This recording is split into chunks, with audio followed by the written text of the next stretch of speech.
Bienvenidas y bienvenidos al programa Rostros de la Trata. Estamos en Acústica Radio, dale voz a tus sentidos.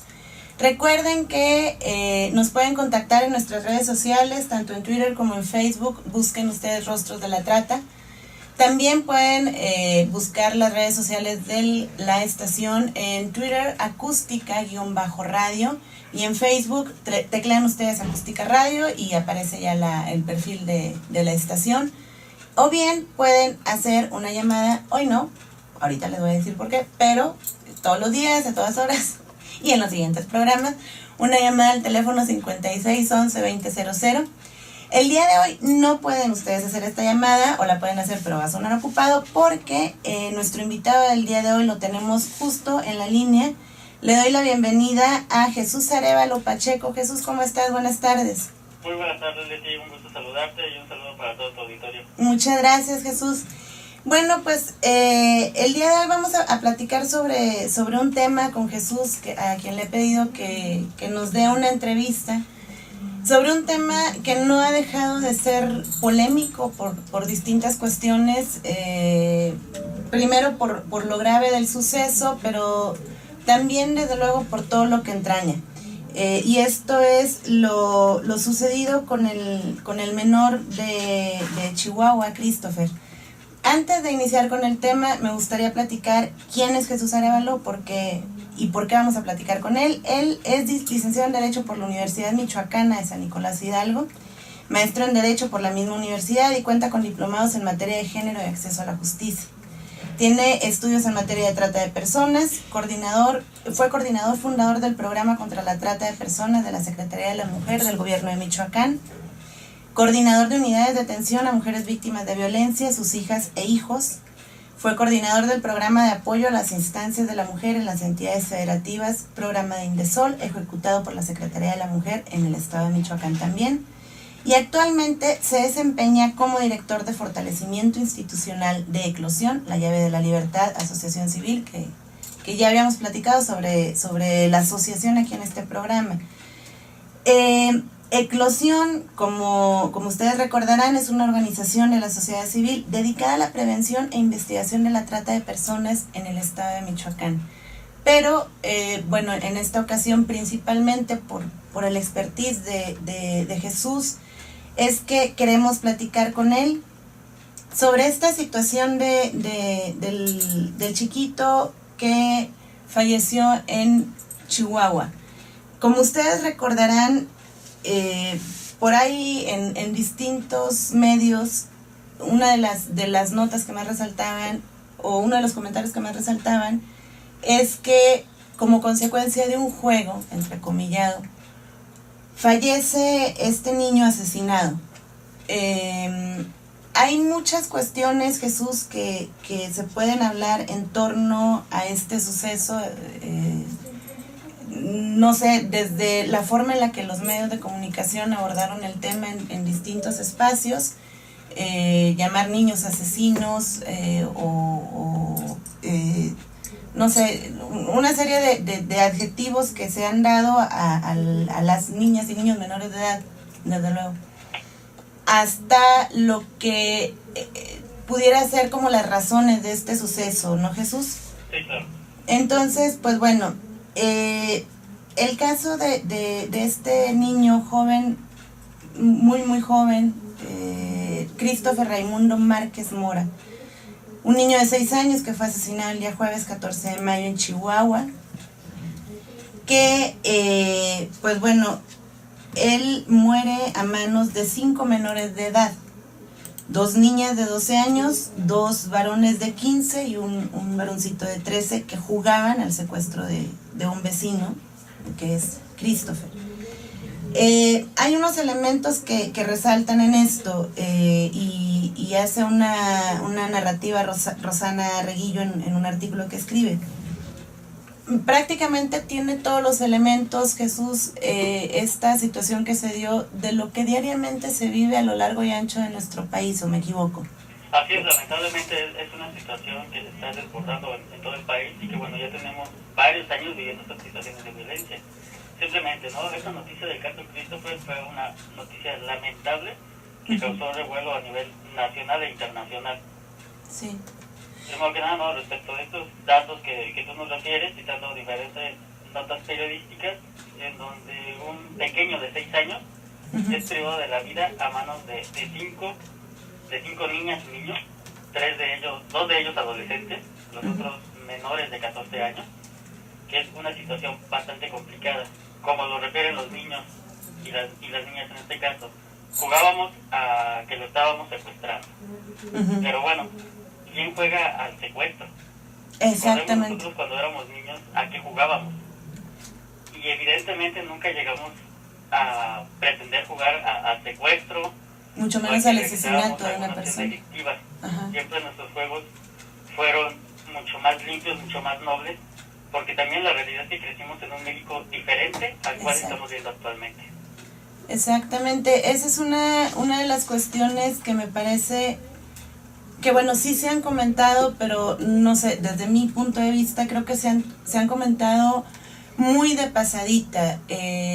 Se ha puesto mayor énfasis en cuál va a ser el castigo para estos niños y niñas, no tanto en lo que hay, el contexto en el que viven estos niños y niñas para efectivamente llegar a esta situación. Hay, no sé, distintos antecedentes, no obstante, de este reflejo de la violencia que vive nuestra infancia en México. Jesús, no sé si recuerdas el caso, por ejemplo, del niño que fue llamado como el Ponchis, bueno, que su apodo era el Ponchis. De igual forma, el escarnio público era tal que bueno, decir el Ponchis no deja de ser un niño menor de edad era tanto como cometer un atentado a la buena moral y las buenas costumbres, creo, ¿no? Por supuesto. Sí, la opinión pública mucho se ha vertido en este tema de los niños, ¿no? Cuando se habló que únicamente los 2 adolescentes iban a ser procesados por esta situación, mientras que los otros 3 niños iban a estar sujetos a la tutela del Estado y de sus padres, previendo alguna medida de terapia para su reintegración, mucho la sociedad se quejó. Pareciera que fuera una injusticia que no se fueran a procesar también a estos 3 niños por esta situación, por este homicidio. Pero no podemos olvidar que son niños. Exactamente. No estamos juzgando a personas adultas, estamos hablando de niños que realizaron una conducta que lamentablemente provocó el homicidio de este pequeño de 6 años, pero bueno, no dejan de ser niños y es lo que debemos de tomar en cuenta. Una situación interesante.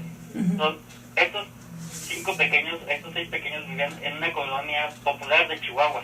¿Sí? Chihuahua, un estado que ha sufrido una violencia terrible en los últimos años. Exacto. No es una violencia que se dio en este 2015 o que viene desde el 2014. Y que ni siquiera ha disminuido en estos años. Así es, que lamentablemente no ha disminuido, que se está incrementando y que bueno, que ahora pareciera, ¿no?, que es un premio decir que Chihuahua no es el estado más violento, que es superado por Guerrero.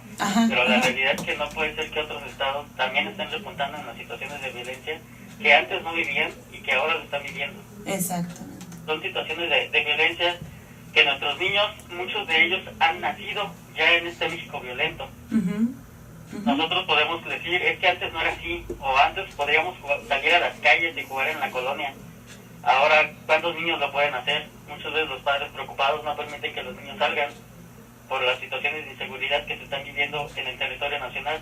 Porque no es únicamente Chihuahua donde se viven estas escenas de violencia. Exacto. El norte del país, si bien es cierto, está a la punta de la situación de la violencia, pero también tenemos estados que reflejan un gran alto índice de violencia, como lo es mi estado, Michoacán, donde se reflejan índices de violencia muy, muy grandes, donde si bien es cierto, las autoridades tratan de tomar o de tomar en cuenta, ¿no?, algunos factores y tratan de combatirlo, pero aún así la violencia sigue estando muy, muy a la alza. Ahorita que comentabas, Jesús, que bueno, que si bien es cierto en el norte hay situaciones de violencia, eso no resta la importancia de la lamentable situación que se vive en otros estados como Michoacán, Guerrero, como Chiapas, como Oaxaca, me atrevo yo a decir como prácticamente en todo el país. Sin embargo, como no nos estamos espantando tanto, creo yo, Pues bueno, entonces pensamos que el lugar violento es Ciudad Juárez, que el lugar violento es, no sé, Reynosa, Tamaulipas, que lugares violentos son aquellos y no donde yo vivo, y no hablo específica ni necesariamente del Distrito Federal o del Estado de México, sino de donde sea que cualquier persona viva, ¿no? Como que la violencia está en otro lugar, no aquí. Allá afuera es donde suceden los delitos, pero acá no. Claro, es esta parte donde de pronto invisibilizamos nuestra violencia, la violencia que vivimos cotidianamente. Exacto. Simplemente el lenguaje sexista es violencia, pero es tan común para nosotros que no lo apreciamos. ¿Cuántas veces podemos advertir en nuestra vida diaria situaciones de violencia, robos, agresiones en la calle, y no intervenimos? No intervenimos manifestando en esta parte de correr y ayudar a otras personas, simplemente con la denuncia. En muchas ocasiones vemos acciones delictivas y no denunciamos. Mientras nosotros también no estemos denunciando, vamos a permitir y tolerar que estas situaciones de violencia sigan creciendo. Se requiere, si bien es cierto, que el Estado intervenga, pero también una ciudadanía participativa para poder erradicar estas situaciones de violencia. Pero manifestarse. Sí. Aquí en el estado de Michoacán hubo un incidente que causó revuelo cuando empezaban todas estas situaciones de las masacres. En una discoteca de un municipio se arrojó la cabeza de una persona decapitada.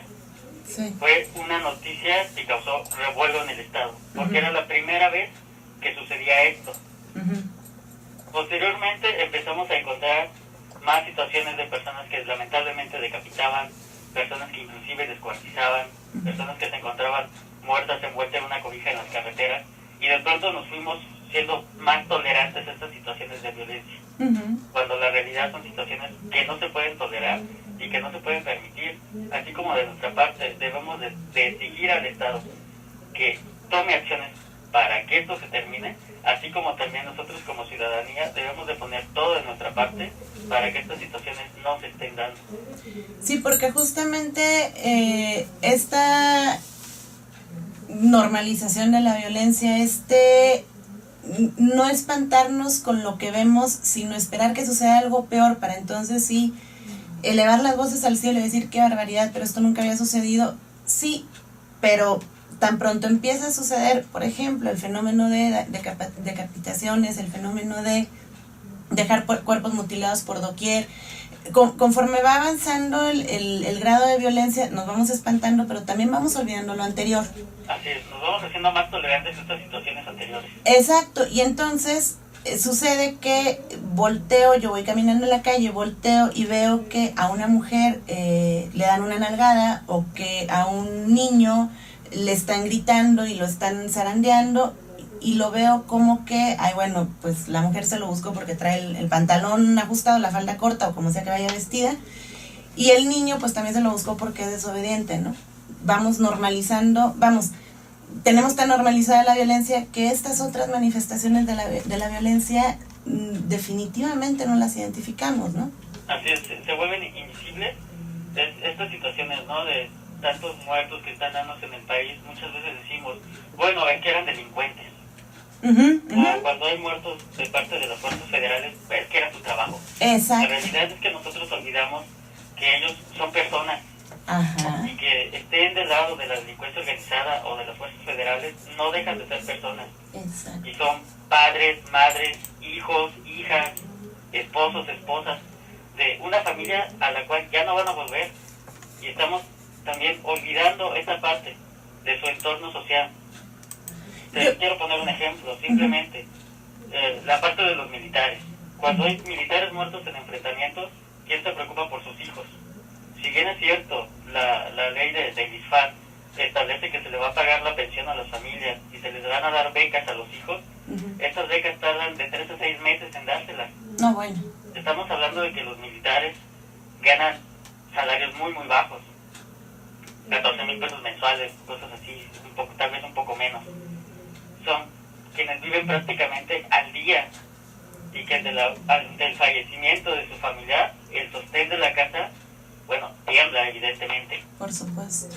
Las zonas donde trabajan sus militares, donde están sus batallones, muchas muchas veces no hay psicólogos, por lo tanto la familia se debe de trasladar hasta la región militar, en donde están los especialistas que pueden atender a los deudos, a sus hijas, a sus hijos, a sus esposas, a sus esposos.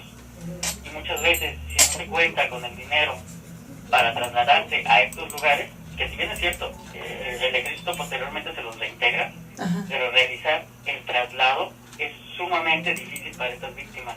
Y muchos de ellos dejan de acudir a sus terapias. Claro. Esto pasa por parte de las fuerzas del Estado. ¿Qué pasa por parte de las personas que están en la delincuencia organizada y que pierden a su papá, a su esposo? Exacto. ¿Quién se preocupa por estas víctimas? Porque es algo que lamentablemente nosotros no vemos. Y son niños que están creciendo en situaciones de violencia muy, muy grandes, que si bien desde que estaban sus familiares que se dedicaban a estas acciones delincuenciales, estaban sujetos a situaciones de violencia, y cuando ellos ya no están, siguen viendo estas situaciones de violencia. Y lamentablemente lo único que se está provocando es que para estos niñas y niños sea normal, y que ante alguna eventualidad reaccionen de forma violenta, porque sus estándares, pues así se lo permiten, ¿no? Va creciendo nuestros estándares de estrés, y así como también de reaccionar de forma violenta ante ciertas eventualidades. Exactamente. Y mira, yo creo que uno de los mayores reclamos de la sociedad civil desde hace muchos años, porque no es una cuestión de hace un par de años o de hace 3 meses, vamos, ya tiene rato, justo desde que empezó la llamada guerra contra el narcotráfico, y si no es que desde antes, uno de los reclamos era justo el decir, bueno, se necesita tener un registro, se necesita tener una actividad y una reacción por parte del Estado para saber dónde están esos niños y niñas que están quedando en situación de orfandad, porque al padre lo levantaron, porque la madre desapareció, porque fueron víctimas de un delito, porque por la razón que haya sido, ¿en dónde están esos niños y niñas? Si no están en la escuela, quiere decir que no están con un familiar que se esté haciendo cargo de ellos y ellas. ¿Dónde están? Y es fecha que no sabemos dónde están. Exacto, pareciera que no importa, ¿no? Pareciera que claro. al Estado no le importa. Y bueno, lamentablemente son situaciones bastante complicadas. Podrán tal vez decir que no hay recursos o que falta personal para poderlos atender a todos, pero la realidad es que son miles de niños que están en estas situaciones de orfandad, que han perdido a la madre, al padre o a ambos, víctimas ya sea víctimas de la delincuencia organizada o víctimas de cualquier otra situación. Pero bueno, ahí están esos pequeños que nadie está atendiendo y que están creciendo en situaciones muy complicadas, que bueno, que en algún momento vamos a tener que ver reflejada esta situación. Sí, claro, porque y ¿sabes qué, Jesús? Que yo creo que antes podíamos decir, bueno, estos niños y niñas que no sabemos dónde están y que están segura y ciertamente al cobijo de personas con actividades delictivas, en el mejor de los casos, porque muchas veces terminan solos solos y solas en las calles, el día de mañana nos los vamos a encontrar en actividades ilícitas y o siendo víctimas de distintos delitos también, ¿no? Pero creo que el día de mañana ya no vale, no valía antes y menos ahorita, porque lo estamos viendo justo con el caso de Christopher. No son personas adultas quienes realizan cometen este delito, porque bueno, quitar la vida sí es un delito. No son personas adultas, son niños y niñas quienes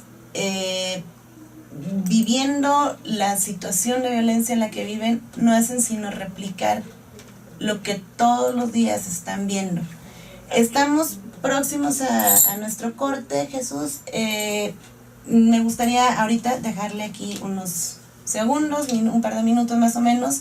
Regresando, quiero seguir platicando con, o mejor dicho, estamos platicando aquí con Jesús Arévalo de Eclosión, Asociación Civil. Eclosión es una organización que está ubicada y trabaja en Michoacán. Más tarde vamos a dar los datos de contacto. Nos pueden escribir a nuestras redes sociales, a las redes de la estación. En unos segundos regresamos.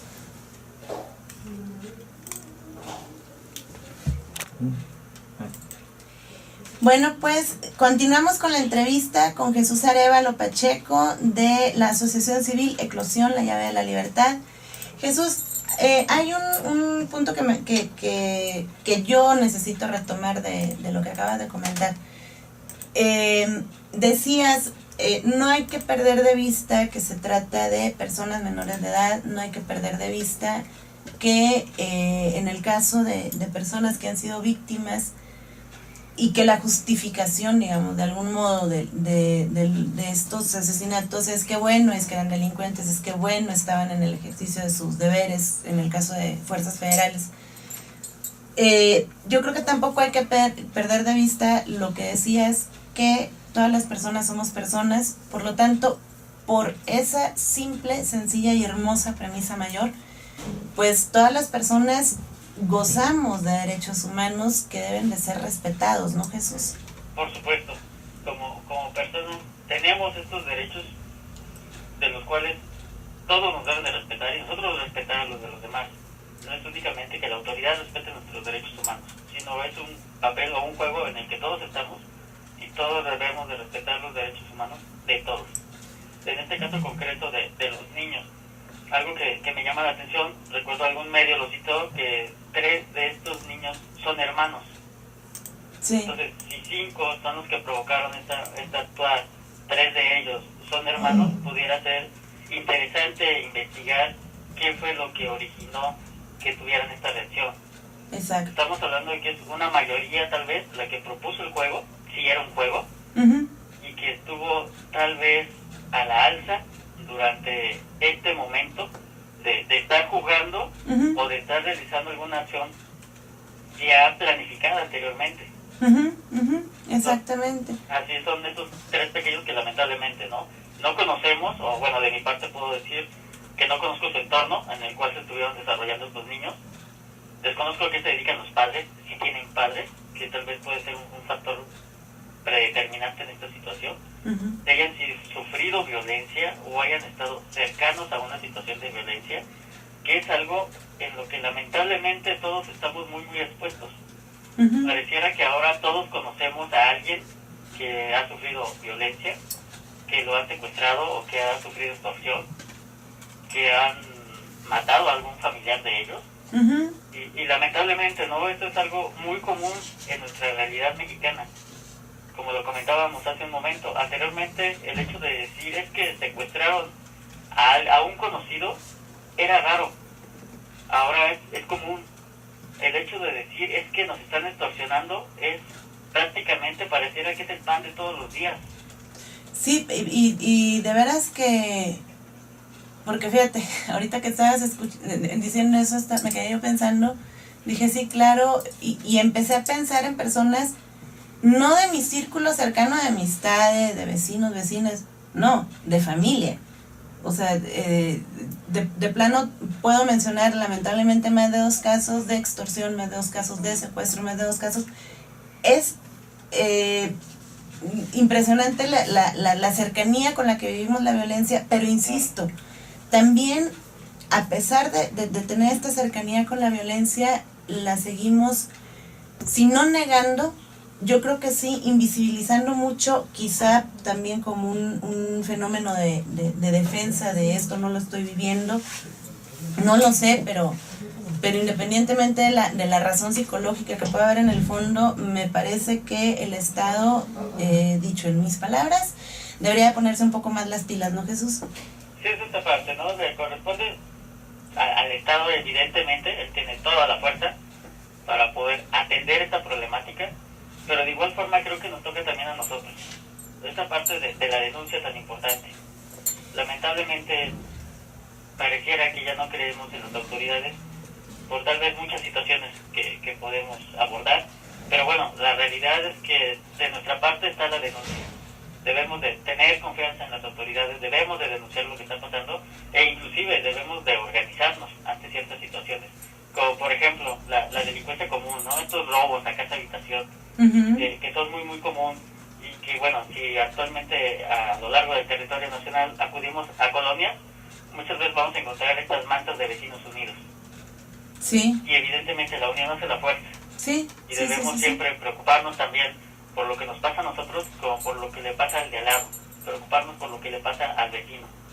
Esa parte de que estamos todos en este mundo, de que todos nos tocó vivir en este México y en estas situaciones, y pues entre todos vamos a salir adelante. No, y además de la denuncia, bueno, que va totalmente de la mano, creo yo, Jesús, que debe haber una información importante o este deseo de mantenerse informado o informada, ¿no? Claro. ¿Dónde podemos, porque ya estamos próximos a cerrar el programa y Jesús tiene que salir apresuradamente un poco a cumplir con un compromiso, pero ¿dónde podemos, Jesús, seguir informándonos, interactuando contigo, al público que le interesa este tema, pero que también le interesa saber, no sé, que de acercamiento quizá con otras asociaciones o con otros temas allá en el estado de Michoacán? Tus formas de contacto, por favor, Jesús. Claro, mira, nuestro correo electrónico es eclosión, así como suena, eclosión, AC, ¿sí? @gmail.com. Sí. Y en Facebook nos pueden seguir buscando como Eclosión, la llave de la libertad, AC. Ok. En Facebook. Por ahí, bueno, podrán ver todas las acciones que nosotros hemos estado realizando y que nos encontramos realizando. Cotidianamente estamos actualizando nuestra red social de Facebook. Ok. Nos gustaría mucho que nos pudieran dar un like y que pudieran ser seguidores de nosotros. Y bueno, evidentemente, ¿no? Siempre podremos contactar acciones con todos aquellos que deseen estar cerca de nosotros o emprender alguna acción en beneficio de la sociedad. Evidentemente nosotros vamos a estar para poder apoyarlos en todo lo que se requiera. Perfecto, pues muchas gracias, Jesús, y no lo comenté antes, pero nunca es tarde. Vamos a estar en comunicación continua con Eclosión, precisamente para tocar distintos temas. El día de hoy platicamos con Jesús Arévalo Pacheco, que él está ahí en Eclosión, desde luego, como director de fortalecimiento institucional. Y pues bueno, Jesús, no queda más que agradecerte mucho tu participación este día y nos platicamos el próximo lunes. No, muchísimas gracias a ti, Leti, y bueno, muchísimas gracias a todo el auditorio que nos escuchó el día de hoy. Bueno, pues muchas gracias, Jesús, seguimos en contacto. Pues esto fue la plática que tuvimos el día de hoy con Jesús Arévalo sobre este tema. Lamentable por donde se aborde. Desde luego la muerte de Christopher es un suceso que se lamenta y que se va a lamentar siempre. La muerte de cualquier menor me parece una de las noticias, de cualquier menor de edad, me parece es una de las noticias más tristes que como sociedad podemos vivir, y creo indescriptible para los padres y madres que lo viven. Sin embargo, también es muy triste y muy lamentable el ver que quienes han participado en esta muerte son niños y niñas. Después, en una ocasión posterior, hablaremos sobre los niños soldado, que también es otro fenómeno muy importante, muy lamentable, muy lamentable. Pero bueno, también cuando lo abordemos, uno de los puntos que resaltaremos es que se trata de personas con derechos humanos, por tanto. Me da mucho gusto que hayan estado el día de hoy escuchándonos, interactuando con nosotros en redes sociales. Recuerden nuestras formas de contacto, Twitter y Facebook, Rostros de la Trata, en las formas de contacto de la estación, Twitter acústica-radio, Facebook acústica radio. La siguiente semana sí van a poder hacer llamadas telefónicas porque la entrevista con Eclosión va a ser más breve para darle la palabra al invitado o invitada que tengamos. Pero como van a poder hacer una llamada, recuerden, el teléfono es el 5611-2000. Yo soy Leticia del Rocío Hernández. Agradezco a Alejandra Jaime la participación en la coordinación de invitados y del tema también, Ale. Aonay, muchas gracias. Nos escuchamos el próximo lunes en punto de las 12. Hasta pronto.